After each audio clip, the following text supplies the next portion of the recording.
Today, everything is fine, boys. Honest.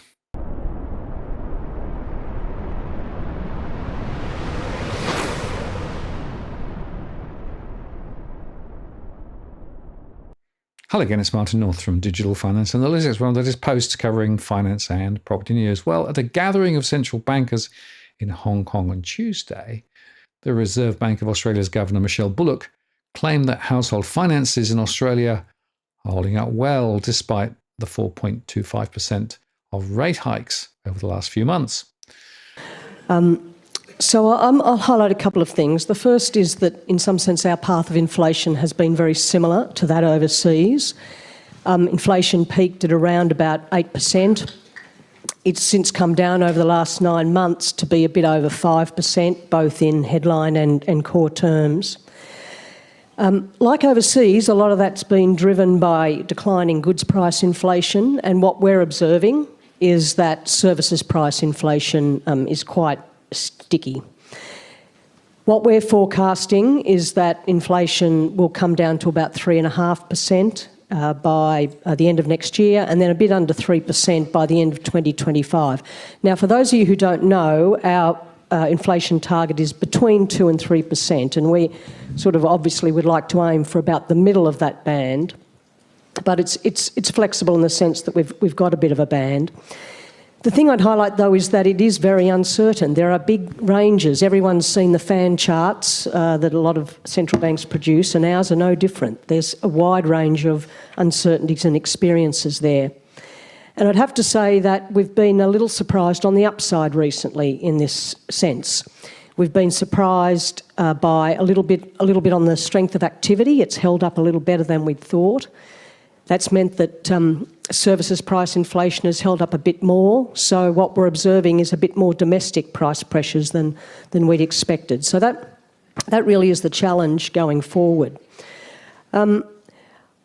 We have, like other countries, raised interest rates much more quickly than we have in the past.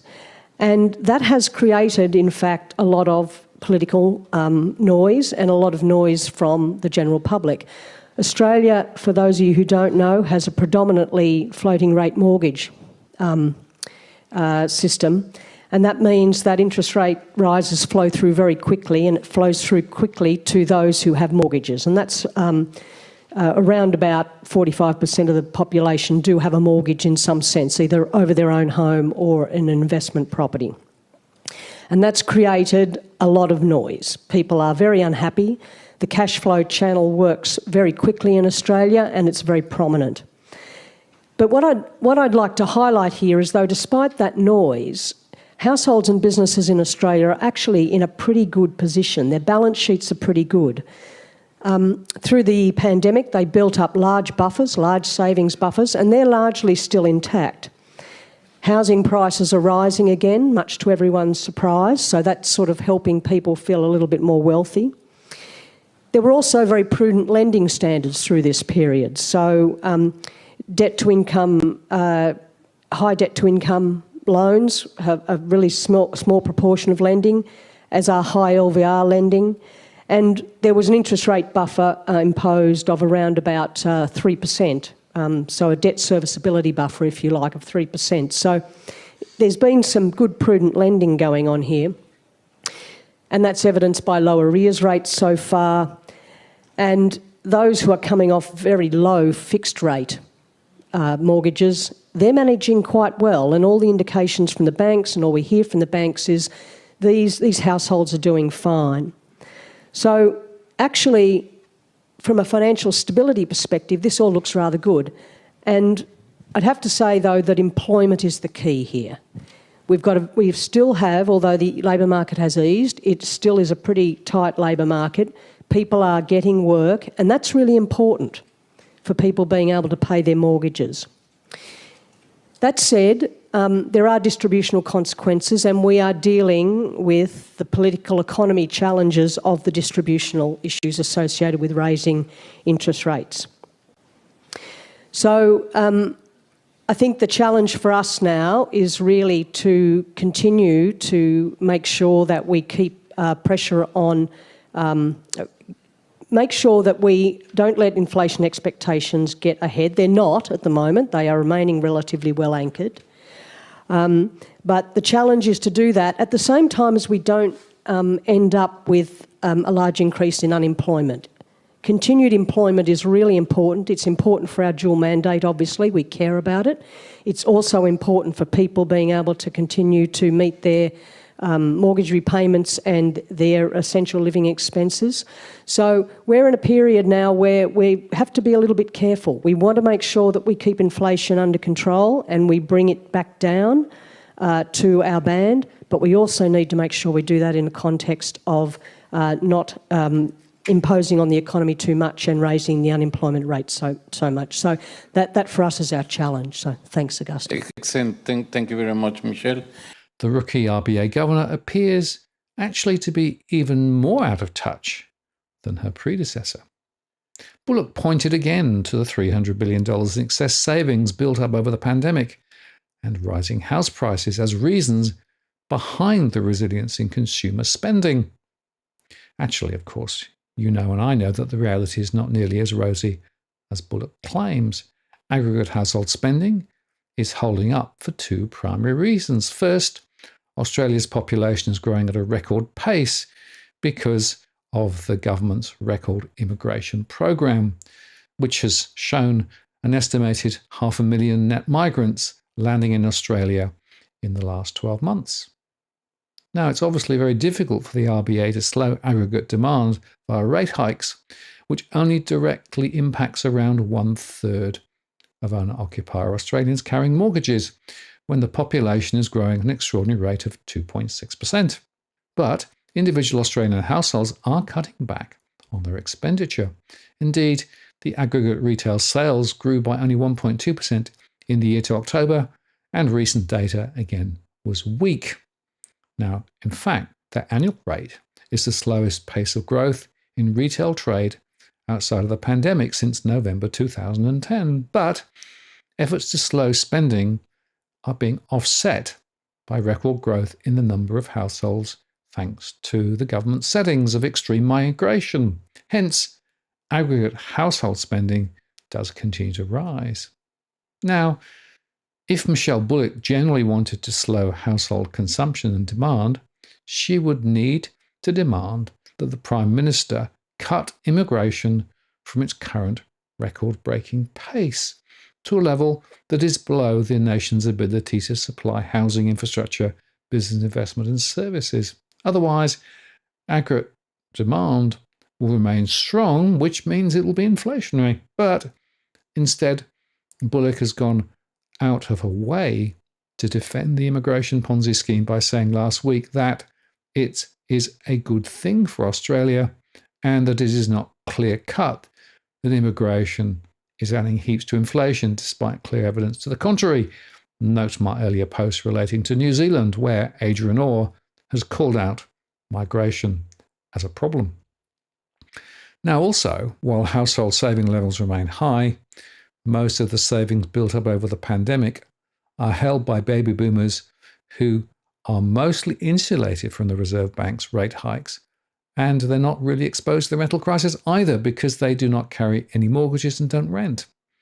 In fact, the CommBank IQ data on spending by age cohorts clearly shows that older Australians are spending freely while younger Australians are cutting back hard on consumption. By the way, the green bars show that older Australians aged 70 or above increased their spending by more than the rate of inflation in the year leading up to September 2023, while younger Australians under the age of 40 decreased their spending in absolute terms, that's the orange bars, and everyone else increased their spending by less than inflation, that's the yellow bars. In fact, amazingly, Australians aged between 65 and 74 also spent more in September than Australians aged 30 to 34. To further add insult to injury, older Australians are spending the most on discretionary items, whereas younger Australians are cutting back hard on both discretionary and essential spending. And just to add a further insult to injury, last week Michelle Bullock chose to attack spending on dentists and hairdressers for driving up Australia's CPI inflation Bullock cautioned that rising services costs, such as for haircuts and dental work, were cause of serious concern because they signified strong consumer demand. The bank's statutory objectives are economic-wide outcomes, and our key tool, the interest rate, is a blunt one, she said. The remaining inflation challenge we're dealing with is increasingly homegrown and demand-driven. Hairdressers and dentists, dining out, sporting, and other recreational activities, the prices of all these services are rising strongly. So why is it that Bullock blames spending on necessities, such as hair care and dental care? Well, it seems she's being rather coy. Remember, the RBA has only one inflation-fighting tool, interest rates, that disproportionately harms just 1/3 of Australians carrying owner-occupied mortgages. So she wants to avoid the obvious, that the federal government must cease working at cross purposes by stimulating aggregate demand via the largest immigration program in the nation's history. It's that simple. And yet, in Australia, we're going great guns on immigration, which is stoking inflation.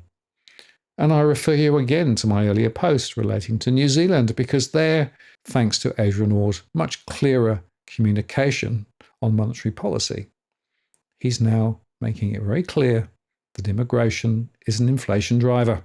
So one of the reasons that we have a higher profile is because we have more spending and investment, and that is in part the government relative to what we had anticipated from the budget. But the bigger driver of it is actually the total level of spending in the economy, and that is largely driven by the growth in the population. So we're in a really challenging period for monetary policy where per capita consumption is actually declining as a level, but overall consumer spending is rising because there are more people, more New Zealanders. I'm afraid that Australia is lost. And at the moment, there's nothing to see from the new governor to suggest that she's going to want to tackle this critical issue, which means the government will get away with just pumping more immigration, which is going to put more inflationary pressure on everybody, keep rates higher, and, of course, have a significant impact on those 1/3 of Australians who are actually paying the mortgage, as well as the 1/3 of Australians who are renting and whose rents have lifted by 30% over the last 2 or 3 years. It's a mess. Now, if you're buying your home in Sydney's contentious market, you don't need to stand alone. This is the time you need to have Edwin Almeida from Ribbon Property Consultants standing alongside you. Buying a property is both challenging and adversarial. The vendor has a professional on their side. Emotions run high, price discovery and price transparency are hard to find, and then there's the wasted time and financial investments that you make. Edwin understands your needs, so why not engage a licensed professional to stand alongside you? With RPC, you know you have experience, knowledge, and master negotiators looking after your best interests. So shoot Ribbon an email at info@ribbonproperty.com.au, and if you use the promo code DFAWTW/Martin, you can get a 10% discount offer. I'm Martin North from Digital Finance Analytics. Many thanks for watching, and I'll see you again next time.